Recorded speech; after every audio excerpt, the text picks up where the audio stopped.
Bismillahirrahmanirrahim.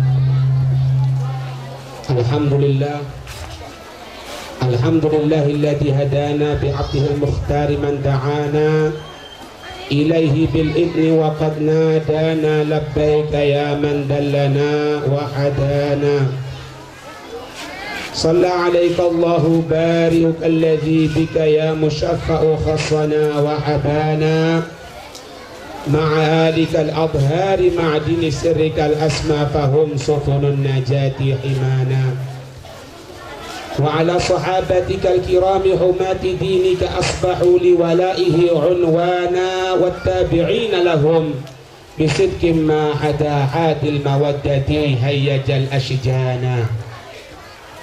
Asyhadu an la ilaha illallah wahdahu la syarika lah wa asyhadu anna sayyidana Muhammadan abduhu wa rasuluhu alladzi la nabiyya ba'dah.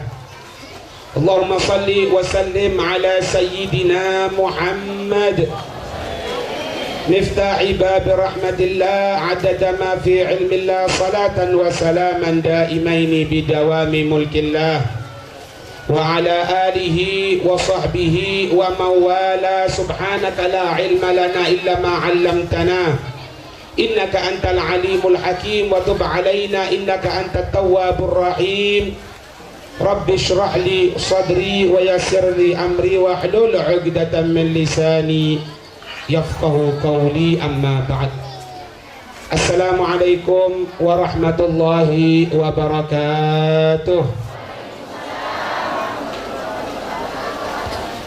Yang saya hormati para habaib sekalian, khususnya kepada sahibul bait Al-Habib Ali bin Abdurrahman Al-Bahar Al-Haddar, dan juga kepada akhina fillah Al-Habib Hashim Asgaf, dan juga kepada guru kita Al-Habib Tahir Al-Hamid, dan para kiai yang hadir pada kesempatan sekarang ini. Semoga Allah subhanahu wa ta'ala mengumpulkan kita bersama Rasulullah, mengumpulkan kita bersama orang-orang yang dicintai oleh junjungan kita Nabi besar Muhammad sallallahu alaihi wa alihi wa sahbihi wasallam. Amin ya rabbal alamin. Hadirin yang dirahmati oleh Allah, seseorang hadir di dalam majlis ilmu, seseorang yang hadir di dalam majlis-majlis yang diridhai oleh Allah, di situ Allah membagikan rahmatnya, Allah membagikan pengampunannya. Kalau kita hadir dengan hati yang bersih, dengan hati yang kosong dari penyakit-penyakit hati, dari ujub, bangga diri, sombong dan lain sebagainya, banyak di antara mereka yang hadir dalam majelis ilmu penuh dengan dosa, keluar dari majelis ilmu diampuni oleh Allah subhanahu wa ta'ala. Banyak di antara mereka yang sebelum hadir dia ditentukan sebagai penduduk neraka, keluar dari majelis ilmu, keluar dari majelis zikir, Allah subhanahu wa ta'ala merubah ketentuannya, orang tersebut menjadi penduduk surga. Amin ya rabbal alamin. Diceritakan pada zaman Al-Habib Hasan bin Saleh Al-Bahr. Habib Hasan bin Saleh Al-Bahr ini seorang guru besar di zamannya. Kalau antum baca, kalau sampean semuanya ini baca Maulid Habsyi, itu Maulid Habsyi yang mengarang Al-Habib Ali bin Muhammad Al-Habsyi. Habib Muhammad ini, Habib Muhammad bin Husain Al-Habsyi, itu murid dari Habib Hasan bin Saleh Al-Bahr, seorang guru besar di zamannya. Beliau memiliki seorang murid yang kitabnya sampai sekarang kita baca, kitab Matan Safinatun Najah. Bacakan sampean Matan Safinatun Najah, itu yang mengarang Syekh Salim bin Sumer Al-Hadrami, orang dari Hadramut. Itu merupakan muridnya dari Habib Hasan bin Saleh Al-Bahr. Suatu saat ini Habib Hasan bin Saleh Al-Bahr tidak melihat kepada muridnya Syekh Salim, kok tidak hadir, kemana kok lama tidak hadir. Sampai 3 hari, hari yang keempat Syekh Salim datang di majelisnya gurunya Habib Hasan bin Saleh Al-Bahr. Setelah selesai pelajaran, beliau memanggil, "Wahai Salim, kenapa beberapa hari ini aku lihat engkau tidak hadir dalam majelisku? Apa yang terjadi dengan dirimu?" Syekh Salim bin Semar Al-Hadrami, beliau menyatakan, wahai Habib, wahai guruku Habib Hasan bin Saleh Al-Bahr, aku mendapati sesuatu yang amat sangat menakjubkan, sesuatu yang amat sangat tidak masuk dalam akal. Di daerahku itu ada seseorang yang memakan riba. Perlu diketahui hadirin, dosa itu yang dianggap berperang dengan Allah. Dosa yang dianggap berperang dengan Allah Subhanahu wa ta'ala ada dua. Yang pertama, pemakan riba. Yang kedua, mereka yang memusuhi wali-walinya Allah. Riba itu apa? Riba itu kullu gardin jarra naf'an, setiap pinjaman yang mengambil keuntungan. Sampean pinjam 1 juta, kembali 1.100.000 rupiah, itu riba. Sampean berangkat haji, ditalangi oleh pemerintah, misalnya bayarnya 22 juta dipinjemi, kok bayarnya nanti 25 juta, itu riba. Berarti berangkat hajinya dengan uang riba. Na'udzubillah min dzalik. Jangan kita katakan orang riba itu sedikit dosanya, aku cuma ngambil riba sedikit deh, cuma 1%, cuma 0,5%. Dengarkan hadirin, dalam kitab Nasaih Diniyah, Habib Abdullah bin Alawi Al-Haddad beliau menyebutkan, inna riba 30 wa 70 baban. Nabi menyatakan riba itu macam-macamnya ada 73 macam. Riba macamnya ada 73 macam. Wa aisaruha mithlu ayyankihar rajulu ummah. Paling rendahnya dosa riba, paling kecilnya dosa riba, seperti seseorang berzina dengan ibunya sendiri. Seseorang yang berzina dengan ibunya sendiri, itu dosa paling kecilnya untuk riba. Fala haula wala quwata illa billah. Rumah dengan riba, kendaraan dengan riba, kadang-kadang bangun masjid, bangun pesantren dengan riba. Fala haula wala quwata illa billah. Kemudian diharapkan semoga muridku jadi orang yang soleh. Soleh dari mana? Pembangunan dari riba. Na'udzubillah min dzalik. Ya ayyuhalladzina amanu taqullaha wa daru ma baqiya minar riba in kuntum mu'minin. Fa illam taf'alu fa'dhanu biharbin minallah. Ini Allah yang mengatakan. Allah menyatakan, wahai orang-orang yang beriman, takwalah kamu kepada Allah Subhanahu wa ta'ala. Alhamdulillah, kita menjadi orang yang iman. Semoga meninggal dalam keadaan iman. Amin ya rabbal alamin.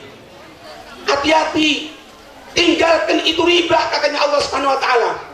Kalau masih tetap kita dalam perbuatan riba, tetap bekerja dalam riba, tetap ngambil keuntungan dari riba, fa'danu fa'ilam taf'alu. Kalau kamu tidak mau melaksanakannya, katanya Allah, tetap kamu ngambil riba, fa'danu biharbin minallah wa rasulih.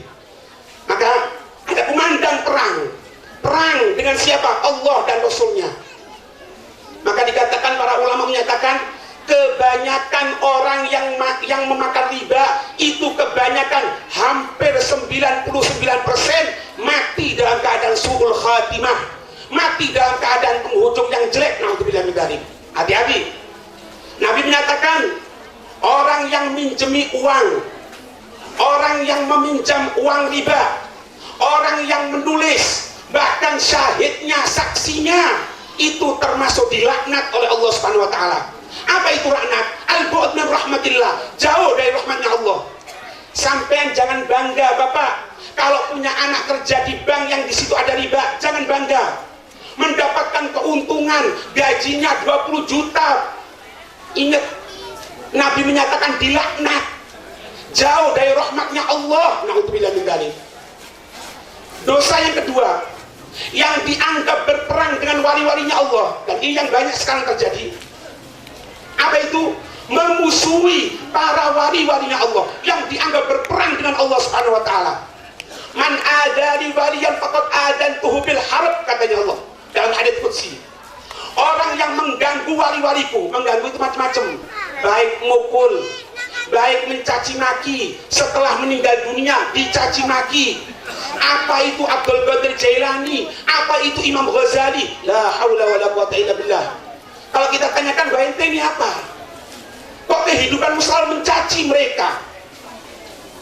Dua dosa yang dianggap berperang, dan kebanyakan mati su'ul khatimah. Syekh Salim menyatakan, ini di daerahku Habib, ada seseorang pemakan riba. Kok akhir umur dia tadi itu bertobat, berwudu, masuk ke dalam masjid, baca Al-Quran, meninggal.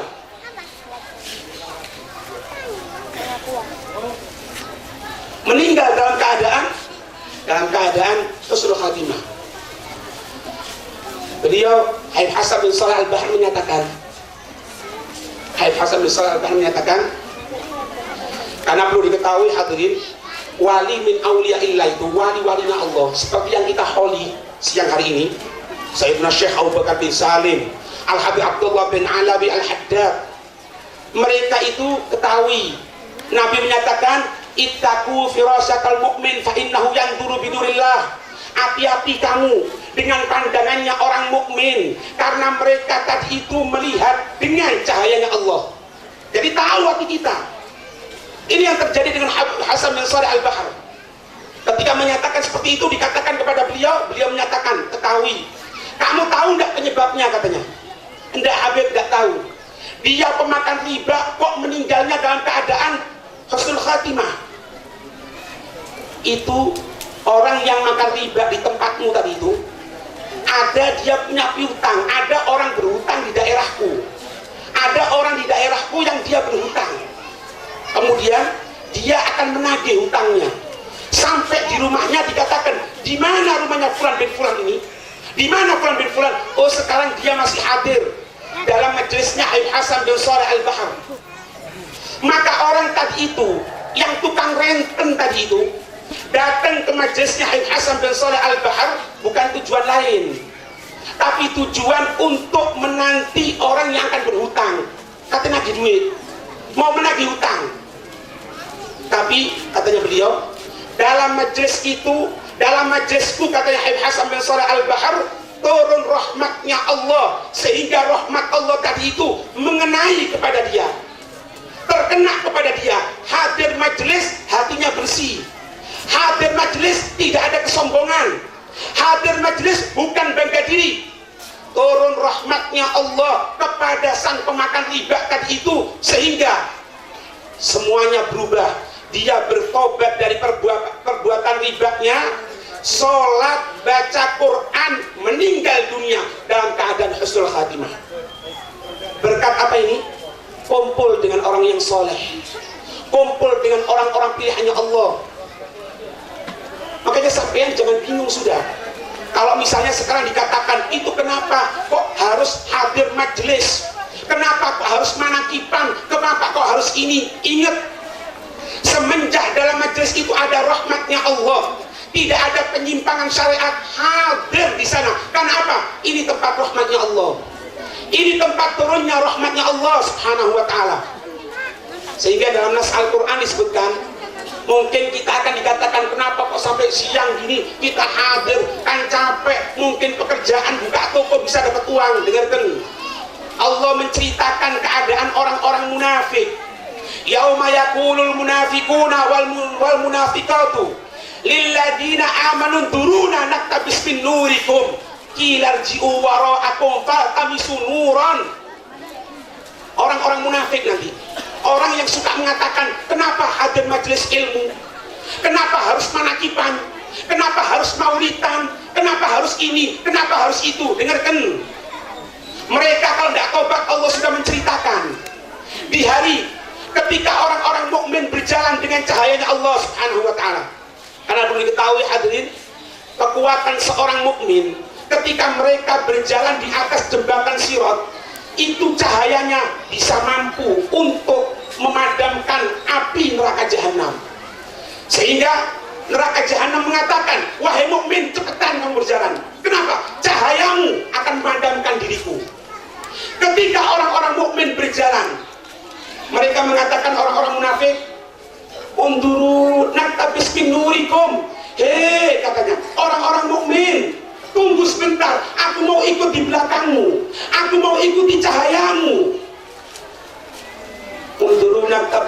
min nurikum qila ji'u wara'akum fatamisu nuran faturiba bainahum surun lahu babun jibaluhu rahmatu wa dhahiruhu min jibal dhahiruhu rahmatu wa batinuhu min jibalil adab. Dikatakan ketika mereka mengatakan anu mengikut keluar kembali, cari saja di dunia. Kamu kan dulu mencaci majelis ilmu, kamu kan dulu tidak senang majelis ilmu, cari sekarang majelis ilmu. Wa turiba bainahum bisur, ketika itu dibedakan oleh Allah mana orang yang mukmin, mana orang yang ahli maksiat, mana orang yang mukmin, mana orang yang benci kepada majelis ilmu. Maka dikatakan wa turiba bainahum bisurin lahu babun dhahiruhu rahmatu wa batinuhu min jibalihil adab. Diberikan pintu oleh Allah Subhanahu wa taala penutup yang mana zahirnya rahmat, belakangnya adab. Kenapa? Dia di belakangnya Allah Subhanahu wa taala. Maka mereka mengatakan, "Alanakum aku, bukankah kami dulu bareng sama kamu? Bukankah kami dulu tetanggamu? Bukankah kami orang yang dekat sama kamu?" Kita kadang-kadang melihat orang yang musuh kepada majelis ilmu, kita lihat teman kita. Kadang-kadang kita lihat mereka itu adalah kerabat kita kadang-kadang. Alam nakum ma'akum qalu bala, benar kamu dulu sama aku. Walakin fatantum anfusakum wa tarabbastum wartabtum wa gharratkumul amaniyu hatta jaa amrullahi wa gharrakum billahi al-gharur. Benar, kamu dulu dekat sama aku, rumahmu dekat sama aku, engkau temanku, engkau kerabatku, tapi engkau tertipu dengan dunia, engkau tergila-gila dengan dunia, engkau lupa dengan Nabi Muhammad, engkau lupa dengan syariatnya Nabi Muhammad, engkau tidak peduli majelis ilmu. Wa gharrakum billahi al-gharur, dan engkau tertipu dengan tipuan dari Allah Subhanahu wa taala. Hati-hati hadirin. Syekh Abdul Qadir Jailani pernah satu melewati satu kuburan, dilihat kok ini, dia menyatakan ini orang yang diadab dalam kuburan ini sekarang diadab oleh Allah Subhanahu wa taala. Maka beliau menyatakan, apakah dia muridku? Mereka menjawab, enggak, wahai Syekh Abdul Qadir Jailani, dia bukan muridmu. Apakah dia hadir majelisku? Dikatakan, enggak, wahai Syekh Abdul Qadir Jailani. Apakah dia pernah melihat aku? Enggak, tidak pernah melihat kamu. Melihat muridku? Tidak pernah melihat muridku sama sekali. Tidak pernah sama sekali. Apa yang terjadi? Kalau seperti itu, aku tidak bisa memberikan syafaat pertolongan. Murid bukan, hadir majelis ilmuku bukan, melihat wajahku tidak pernah, melihat muridku juga tidak pernah. Aku tidak bisa untuk memberikan syafaat. Satu ngomong, wahai Syekh Abdul Qadir Jailani, ketahui ini orang yang diadab sekarang ini, ketika dia tengah maksiat kepada Allah, dia melihat engkau ketika itu dengan murid-muridmu naik kuda. Ketika naik kuda, hentakan kaki kuda tadi itu sehingga debunya terangkat, debu terangkat sehingga beberapa debu tadi itu dari kuda yang kau naiki dengan muridmu, itu debunya terkena ke wajahnya. Beliau menyatakan, ya Allah, dengan hak debu yang terkena dari hentakan kudaku ya Allah, karena debu yang aku naiki dari kudaku ya Allah, aku meminta supaya engkau memberikan rahmatnya, supaya engkau memberikan rahmatmu ya Allah, supaya engkau memaafkan dia ya Allah. Sejak itu dibebaskan oleh Allah Subhanahu wa taala. Karena apa? Karena cinta pada mereka, karena pernah berhubungan dengan mereka. Yang jadi pertanyaan, terus bagaimana kalau di dunia dia tidak pernah kumpul dengan orang yang soleh? Orang yang tidak pernah kumpul, orang yang beruntung, bagaimana beruntung? Orang yang tidak berkumpul dengan orang yang selamat, bagaimana bisa selamat? Lebih-lebih memusuhi mereka, para wali-walinya Allah. Fala haula wala quwwata illa billah. Kalau wali hadirin yang kita musuhi, naudzubillah min dzalik, semoga tidak terjadi dengan kita. Ada orang musuhi Syekh Abdul Qadir Jailani, ada orang musuhi Syekh Abu Bakar bin Salim, ada orang memusuhi dari Habib Abdullah Haddad misalnya. Mereka tidak ada kebencian, Kalau mereka dimusuhi, mereka doakan. Dan ini akhlak yang diambil dari Rasul Shallallahu Alaihi Wasallam. Akhlak Rasul. Karena saya dengarkan kan, al ulama warathatul anbiya. Ulama warisannya para nabi. Berarti Habib Ali menyatakan, kalau engkau ingin tahu ini ulama beneran apa karbitan, maaf ya, bukan cuma pohon mangga sekali karbitan, ulama apa sih karbitan hadirin. Belajar 1-2 bulan, ikut daurah, langsung mencaci maki Syekh Abdul Qadir Jailani, mengatakan Imam Syafi'i apa, ini karbitan. Sampai lebih tahu, ulama yang betul-betul pewaris para nabi, Habib Ali memberikan resep kepada kita. Habib Ali menyatakan, idza ru'u dzikrullah. Jika mereka dilihat, engkau melihat wajahnya, engkau akan ingat kepada Allah Subhanahu wa taala. Lihat pakaiannya, ingat, ya Allah, pakaiannya seperti pakaian Rasulullah. Maka siwak, ya Allah, dia ini sunnahnya Rasulullah. Bukan diganti, nanti imaman rokokan terus. Ini bukan sunnah, sunnahnya siapa? Kadang-kadang baca kitab dengan rokoknya, kemudian aku pewaris Nabi. Pewaris model apa? Model seperti ini. Pewaris itu kalau kita melihat kepada dia, kita akan ingat kepada Allah. Kita akan ingat, ya Allah, dosaku kok banyak. Cukup melihat saja. Itu orang-orang pilihan Allah. Nabi itu, lihat akhlaknya Rasulullah. Nabi itu bukan cuma rahmat kepada kita, Pak. Kalau kepada kita jangan diragukan lagi sudah umatnya. Jangan diragukan. Rahmat kepada mereka yang memusuhi Rasulullah. Sehingga diceritakan pada zaman itu ada seorang penulis buta, bangsa Yahudi, agamanya Yahudi dia selalu berada di pojokan pasar di kota Madinah. Pekerjaannya apa? Dengan buta loh ya, ngomong, itu Muhammad penipu, jangan engkau ikuti, itu kurang ajar Muhammad, ini itu, sama buta loh ya. Dari kita orang kelihatan gini, sudah Yahudi, buta, pengemis, pakaiannya udah tahu. Tapi lihat Rasulullah, tidak ada seperti itu Rasulullah. Rasulullah setiap waktunya datang kepada pengemis tadi itu sambil membawa korma, disuapi itu pengemis. Padahal mencaci maki Rasulullah. Setelah Rasulullah wafat, meninggal dunia Rasulullah, Sayyidina Abu Bakar bertanya kepada putrinya Sayyidatuna Aisyah yang merupakan istri Rasulullah, bertanya, wahai Aisyah, coba engkau lihat wahai Aisyah, kira-kira perbuatan apa yang belum aku laksanakan dari perbuatan-perbuatan yang semisal suamimu Rasulullah. Siti Aisyah menyatakan, tidak ada, semuanya sudah engkau laksanakan wahai ayahku, cuma satu. Apa wahai Aisyah?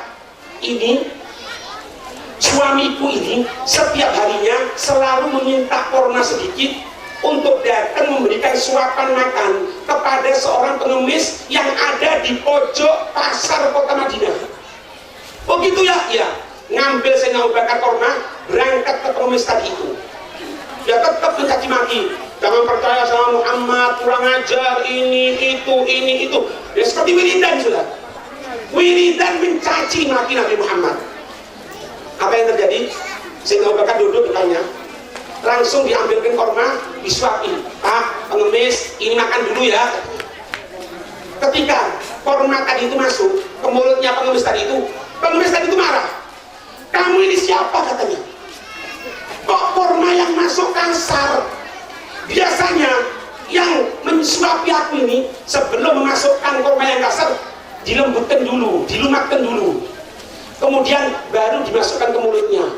Dan aku, baunya itu, bau wanginya bukan seperti ini, kok lain ini. Sekarang siapa? Katanya, Sayyidina Abu Bakar menyatakan, aku Abu Bakar Siddiq. Lah terus yang biasa mensuapi aku itu siapa? Sayyidina Abu Bakar nangis. Beliau menyatakan, wahai bapak pengemis, ketahui, yang mensuapi kamu setiap waktunya, yang melembutkan korma kamu sebelum dimasukkan ke mulutmu, yang baunya wangi, yang selalu engkau caci maki, itu orang yang selalu mensuapi engkau. Itu Muhammad Rasulullah yang selalu engkau caci maki. Nangis itu pengemis Yahudi, langsung menyatakan asyhadu an la ilaha illallah wa asyhadu anna Muhammad Rasulullah, masuk Islam. Pegang ya, pegang dari sifatnya orang-orang pilihannya Allah.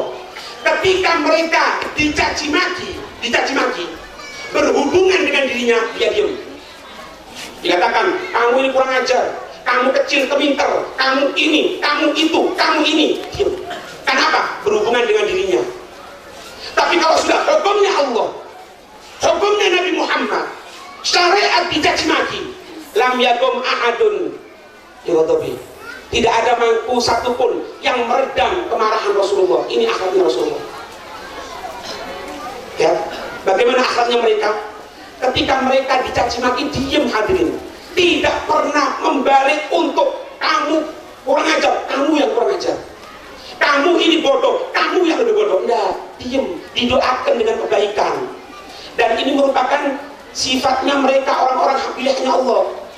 Allah Haddad menyatakan apa? Inna abdala ummati la yadkhulul jannata bi kathrati salatin wala siyamin. Sesungguhnya wali-wali abdal dari umatku ini, mereka tadi itu tidak masuk surga karena banyak sholatnya, karena banyak puasanya. Tetapi walakin bisalamatis sudur wa sakhafatin nufus wa rahmati bibil muslimin. Tiga, artinya selamat, tidak pernah iri dengki, jiwanya bersih, rahmat sama orang mukmin. Dan di sini Abu Haddad menyatakan bukan berarti orang itu kalau misalnya wali itu tidak perlu banyak sholat, tidak perlu banyak puasa, pokoknya artinya bersih. Beliau menyatakan yang dimaksud dari sabda Nabi tadi itu, mereka banyak sholat, ditambahi setelah yang wajib, ditambahi yang sunnah, puasanya yang wajib, ditambahi yang sunnah, ditambahi perasaan hati yang bersih, hilang perasaan dengki, hilang perasaan bangga diri, hilang perasaan ingin dimuliakan manusia. Itu sifatnya mereka. Sehingga diceritakan Kiai Hasan Genggong itu pernah diceritakan, suatu saat beliau berangkat ke Situbondo. Sampai di Situbondo, datang kepada pecinta beliau, pulang diberikan jambu air, kalau bahasa Jawanya kelampok. Pulang dari Situbondo ke Genggong, sampai di Genggong beliau menyatakan gini, wahai sopir, sekarang berangkat lagi ke Situbondo. Loh, ada apa ya ini baru datang dari Situbondo, kok mau kembali lagi, ada apa katanya? Beliau nyatakan gini, dengarkan ya, ini sifatnya orang-orang pilihannya Allah.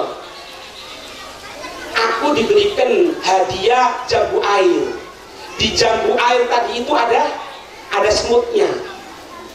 Sehingga ketika aku bawa dari Situbondo ke Genggong, jangan-jangan semut yang terbawa aku ini ibunya, anaknya masih ada di Situbondo. Mungkin ini adalah induknya, masih nyusui, masih ngopeni anaknya, sehingga aku tidak mau kembalikan dulu semutnya ke Situbondo, baru nanti kembali lagi. Semut ini sedikit-sedikit kafir, ziarah kubur bid'ah, ini haram, la haula wala quwwata illa billah. Akhlaknya siapa ini? Kalau dulu Wali Songo banyak memasukkan Islam orang, sekarang bukan masukkan Islam, mengeluarkan orang dari Islam. Manakiban haram, Maulid Nabi mengkultuskan. Allah, ini akhlaknya siapa? Akhlaknya iblis tadi. Bukan akhlaknya Rasulullah seperti ini. Rahmat mereka, kasih sayang mereka. Kalau mereka dicaci maki, diam, jangan balas.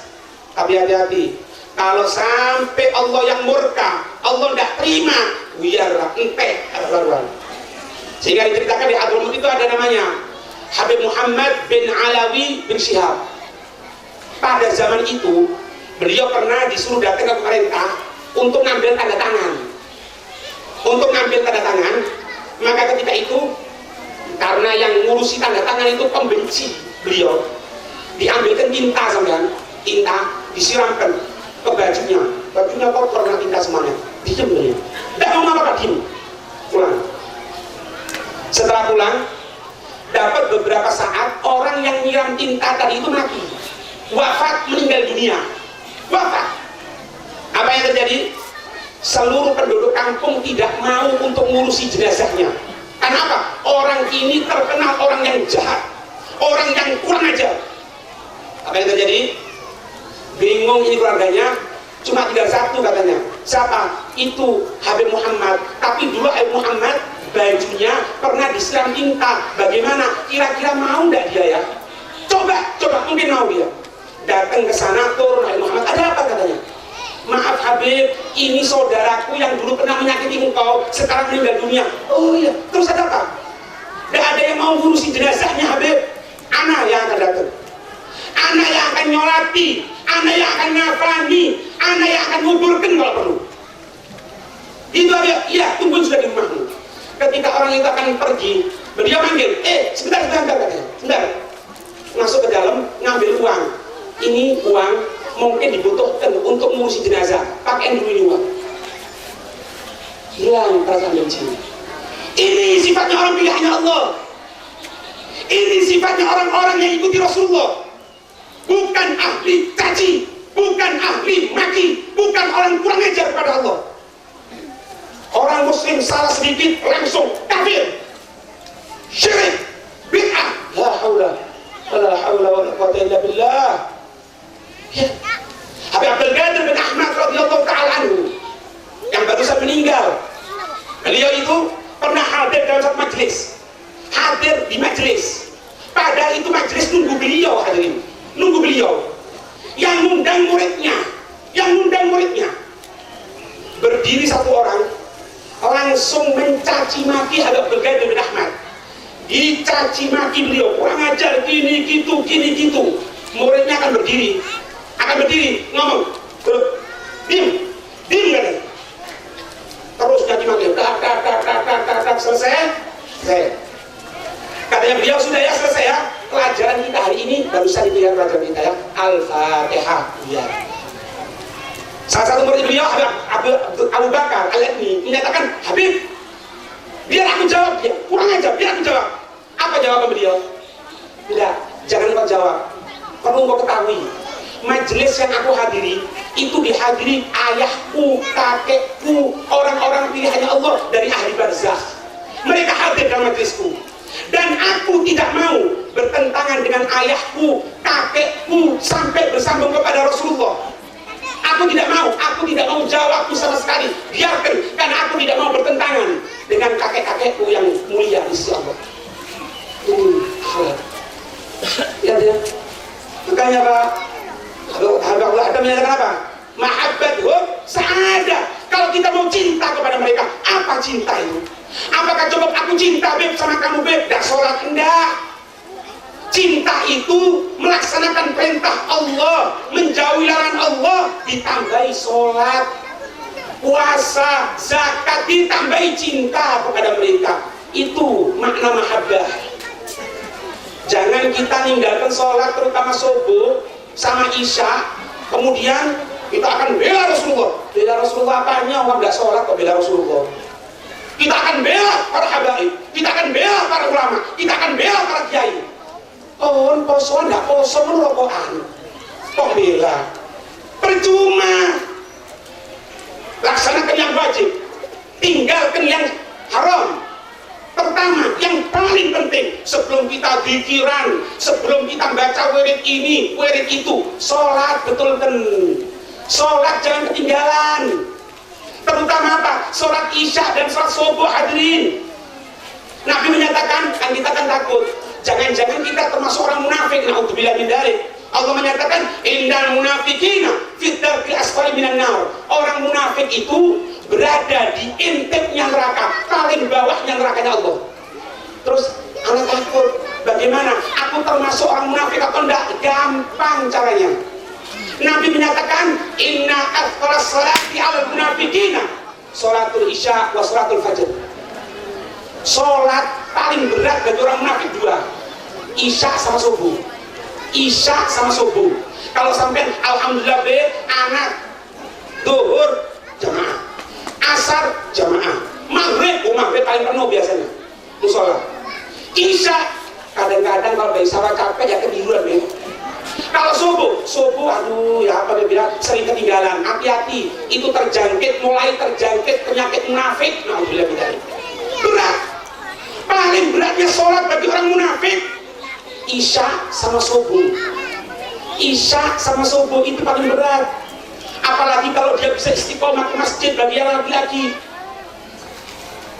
Kita cinta kepada mereka, kita cinta kepada Rasulullah, kita cinta kepada mereka yang dihauli Syekh Abu Bakar bin Salim, Habibullah Haddad. Tapi dengan apa? Cintanya laksanakan yang wajib.